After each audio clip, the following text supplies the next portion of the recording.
Bonjour Olivier Véran. Bonjour. Vous êtes porte-parole du gouvernement et ministre délégué chargé du renouveau démocratique et ça n'est pas rien.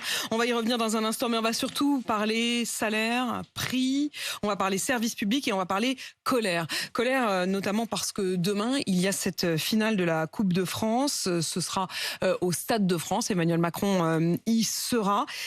Et l'intersyndicale a prévu de distribuer des cartons rouges et des sifflets. Là, pour le coup, vous ne pourrez pas les faire interdire comme les casseroles. Un match de foot, la finale de la Coupe du France, c'est pas les jeux du cirque à la romaine en fait. C'est pas la CGT avec son pouce impérial qui pourrait décider à qui de faire huer le président de la République, à qui de couper l'électricité pendant un match. J'en parle parce que c'est ce qu'ils ont fait dans un match de rugby, parce que je crois que le mot d'introduction des élus locaux ne leur satisfaisait pas. Je crois qu'il ne faut pas tout confondre, vous savez. Prenez l'exemple des Jeux Olympiques qu'on va accueillir en 2024 à Paris. Les Jeux Olympiques, ils ont été aussi pensés pour être un moment de trêve. C'est un moment pendant lequel on ne fait pas de politique. C'est un moment où on se rassemble, où on célèbre, où on encourage, on fête les choses. Donc je crois qu'il y a des moments, il y en aura un le 1er mai pour faire de la politique, et il y a des moments où il faut être capable de le faire de côté. En tout cas, je n'ose imaginer les réactions si nous profitions d'un événement sportif populaire pour passer des messages politiques. On nous dirait que c'est pas le lieu pour le faire. Vous le faites. C'est quand même rare qu'il n'y ait pas des messages subliminaux qui soient passés, y compris de la part d'Emmanuel Macron, quand il parle aux abords des... On ne mobilise pas une foule dans un sportifs. Stade pour faire passer des messages politiques, jamais. Donc, vous invitez les membres de la CGT et de l'intersyndicale à renoncer à cette opération carton rouge.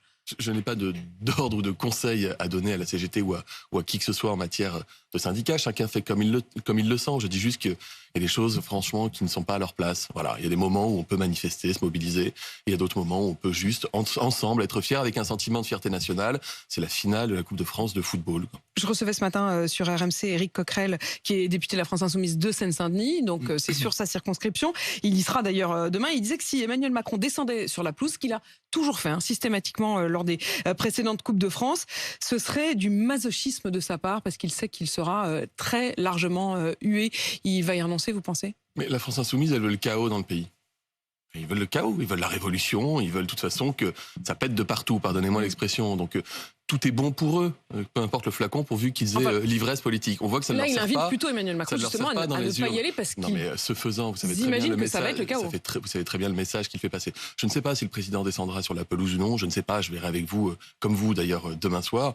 Je ne crois pas honnêtement que ce soit le sujet du moment pour les gens. Enfin, moi les gens, je vous assure, j'en ai vu beaucoup encore hier. Ils me parlent du prix du panier alimentaire, du prix de l'essence, ils me parlent de la sécurité. Ça, c'est des choses dont ils me parlent qui sont concrètes en fait. Ils ne sont pas tous à me sauter dessus pour me demander si le président sera sur la pelouse du Stade de France. Les prix, on va en reparler, mais quand même une question sur les coupures d'électricité, puisque vous le mentionniez et qu'hier ça a été le cas à Agen. La CGT qui a coupé l'électricité pendant 30 minutes pendant le match de rugby. Le match a pu reprendre ensuite. Évidemment, les organisateurs de la Coupe de France redoutent qu'il n'y ait pareille coupure demain soir au Stade de France. 4 groupes électrogènes ont d'ailleurs été mobilisés et prévus. C'est illégal, mais ça se fait de plus en plus dans certains moments, et notamment pendant les déplacements d'Emmanuel Macron. Vous le redoutez ? Est-ce que vous utilisez suffisamment d'outils ? Est-ce que vous estimez que le gouvernement devrait quasiment porter plainte au nom de l'État sur ce genre de questions ? En tout cas, il y a des plaintes qui peuvent être déposées lorsqu'il y a des coupures sauvages d'électricité. C'est un délit, vous l'avez dit, c'est illégal. Puis ça peut coûter cher. Et ça coûte cher à qui ? Aux Français, hein ? Parce que c'est les Français qui payent l'électricité. Et lorsque l'électricité est coupée de façon sauvage, lorsqu'il y a des coupures sauvages et qu'il faut aller refaire des raccordements, par exemple, et donc on va mobiliser des gens pour le faire, ça fait monter la facture d'électricité. Donc en fait, ces actions-là, qui honnêtement, pour moi, ne font pas avancer le débat, sont des actions qui peuvent, à l'arrivée, coûter à ceux qui sont censés être défendus par ceux qui les commettent. Le 1er mai, il y aura pour le coup l'intersyndicale qui descend dans la rue. C'est du jamais vu, ils seront tous ensemble pour une manifestation qui s'annonce extrêmement suivie. Elisabeth Borne va les inviter dès la semaine prochaine à Matignon. Vous ne pensez pas que c'est un peu tôt ? Vous pensez qu'ils vont accepter ? Et nous, on l'a même fait avant, en fait, le 1er mai. Le président de la République, d'ailleurs, avait proposé à l'intersyndicale de les recevoir tout de suite après la promulgation de la loi retraite. Après ? Non mais pourquoi ? Oui, non, on a compris. Ils nous ont dit. Il lui avait écrit une lettre tout à fait courtoise. Avant, pardonnez-moi, si, il l'a proposé de recevoir la CGT dès le mois de juin dernier, elle n'est pas venue. Ensuite, il l'a proposé lors du CNR, elle n'est pas venue. Donc, vous savez, les CGT, c'est parfois on vous pose des lapins tout en déplorant qu'on vous ait pas invité. Bon, en tous les cas, là, on a envie de travailler concrètement, de mettre la question des retraites peut être de côté, enfin pas complètement de côté, parce qu'il faut qu'on travaille au décret d'application. Comment est-ce qu'on va mettre en place le milliard d'euros? Comment on va dépenser le milliard d'euros pour la prévention de la pénibilité, par exemple?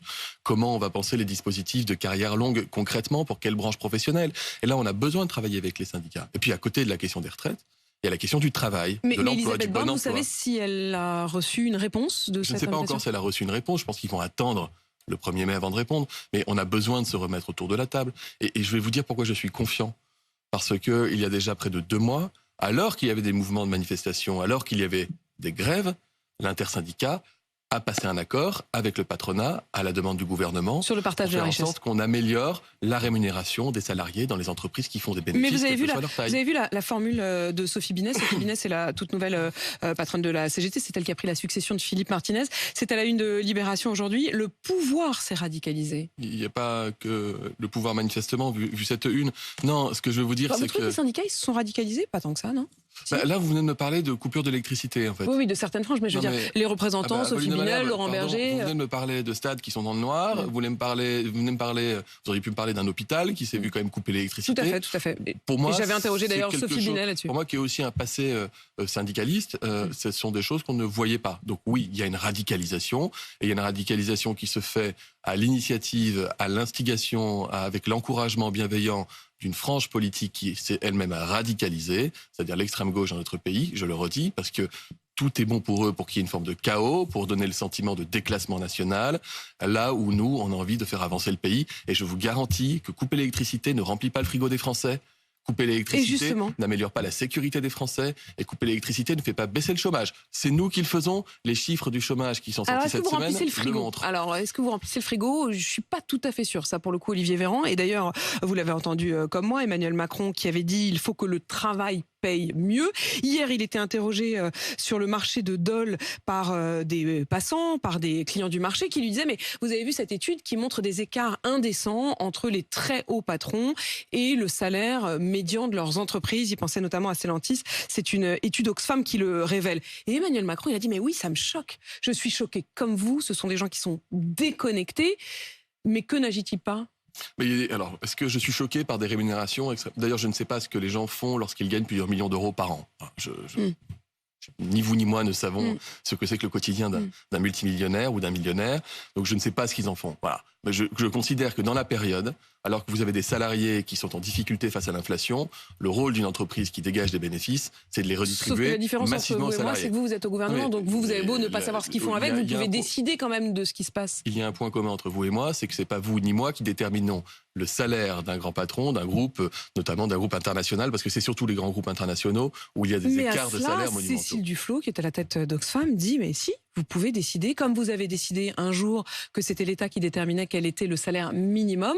Avant qu'il n'y ait un salaire minimum, il n'y avait pas de salaire minimum. Donc elle dit maintenant, on pourrait décider d'une loi qui impose un écart décent entre le salaire médian d'une entreprise et le salaire maximum. Pardon, Cécile Duflot et Oxfam, c'est la même personne que celle qui nous expliquait qu'en fait, en prenant 2% des fortunes des grands patrons, on arriverait à équilibrer les retraites, faisant semblant de confondre le salaire d'un patron et le capital d'une entreprise dont a possession quelqu'un qui est en charge de l'entreprise. Donc, voilà, je ne vais même pas répondre sur cette question. Ce qui est sûr, c'est que est-ce que nous souhaitons qu'il y ait une réduction de l'écart de salaire entre les grands patrons et les salariés? Oui. Est-ce qu'on travaille pour relever le niveau de salaire des salariés? Oui. Prime Macron, partage de la valeur dans l'entreprise. Je viens de vous en parler tout à l'heure, rapidement, on est passé rapidement dessus, mais toute entreprise de plus de 10 salariés qui dégage des bénéfices, les salariés vont toucher des bénéfices. Et nous, on prend notre part de travail, on fait notre part du travail.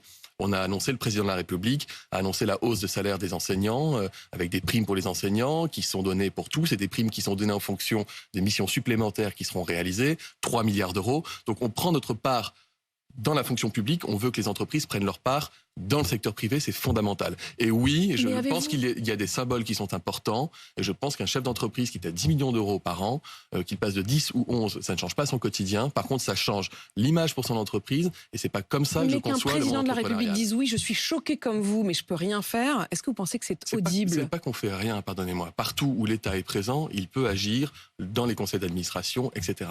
Ensuite, on n'est pas un pays, pardonnez-moi, communiste, avec administration des prix par l'État je ne crois pas que les Français seraient très favorables à ce que l'État décide de tout, c'est-à-dire de tous les salaires et de tous les prix. D'accord ? Certains le souhaiteraient dans le pays, c'est l'extrême gauche. Ce n'est pas ce que souhaitent les Français, parce que là, ça n'a jamais vraiment marché, en fait. Donc, on veut encourager l'emploi, on veut encourager l'investissement.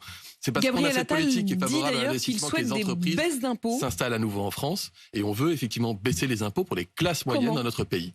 Il y a différents dispositifs qui peuvent être envisagés. Il n'y a pas d'arbitrage précis sur la manière de procéder, mais on veut que ça intervienne. Le plus tôt sera le mieux. On a parlé pendant la campagne, par exemple, des droits de succession. On a montré depuis 6 ans qu'on baissait les impôts pour les Français.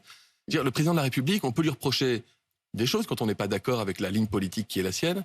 Et moi, ça fait suffisamment longtemps que je fais de la politique pour vous dire qu'il a le mérite de faire ce qu'il a dit qu'il ferait. Il s'était engagé à ne pas augmenter les impôts et à les baisser. Il le fait continuellement depuis 6 ans. On a encore supprimé la redevance audiovisuelle, qui n'est pas un impôt, mais enfin qui coûtait quand même de l'argent. Mais j'ai du mal à comprendre comment est-ce que vous pouvez d'un côté nous dire que vous êtes à l'euro près pour le budget et de l'autre que vous allez baisser les impôts. Et ce sont des choix, Apolline de Malherbe, qui sont payants.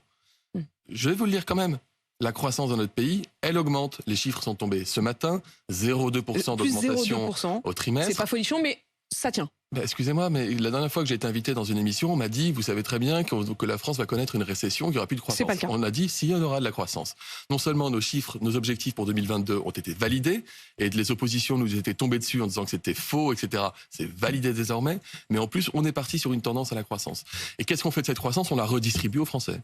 On la redistribue. Alors on fait des choix politiques. Le choix de la nation, là, cette fois, c'était d'augmenter le salaire des enseignants parce qu'il le fallait. Le choix de la nation, c'est de mettre plus d'argent sur l'hôpital.